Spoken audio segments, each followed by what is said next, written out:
Hey everybody, it's Janine here from the Wealth Building Academy, and today I wanted to talk about how much you actually need to retire. Now, this is a question I get so often, and I think it's one that's so challenging to answer, especially if you're maybe under the age of 50 and retirement is actually kind of far off for you. There are a couple of ways of calculating this, but I think my favorite one is the 4% rule as a guideline to start saving and investing for retirement.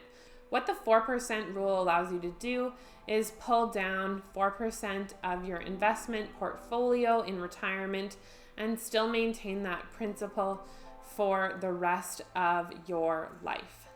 Now, how you calculate the 4% rule is actually figuring out how much you're spending currently on an annual basis. So another great reason why it's important to know how much you're spending and then taking that number and multiplying it by 25.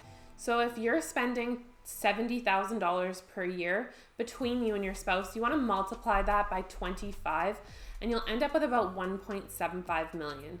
So this is a good estimate of where to start, and I think a great tool that allows you to aim towards saving for that. Now, here in Canada, we also want to take into account things like CPP and OAS, which we'll be entitled to in retirement. And I think leveraging this along with a really good retirement calculator is also a great way to start to plan for retirement. And so the best retirement calculator I've seen is actually through Wealthsimple. So I'll go ahead and link that in the description box below.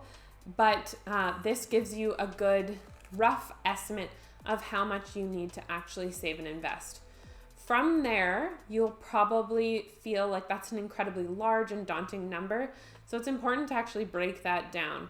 So finding a calculator that allows you to determine how much you actually need to save and invest on an annual basis, leveraging appropriate returns is a great way to actually break that down into manageable steps. And you'll see if you are investing your money and earning about 7+%, you'll be able to get to that 1.75 or $2 million fairly easily if you start investing in your 20s and 30s, which is why it is so important to go ahead and do that. Even if it's just a small amount of money, you can increase it later.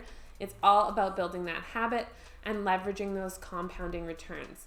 Now, if you are interested in learning more about how to invest, I do offer an investment course called the Wealth Lab, so I'll go ahead and link that in the description box below, but it walks you through everything from the very basics all the way through to executing and building your investment portfolio, which can ultimately set you up for success in retirement.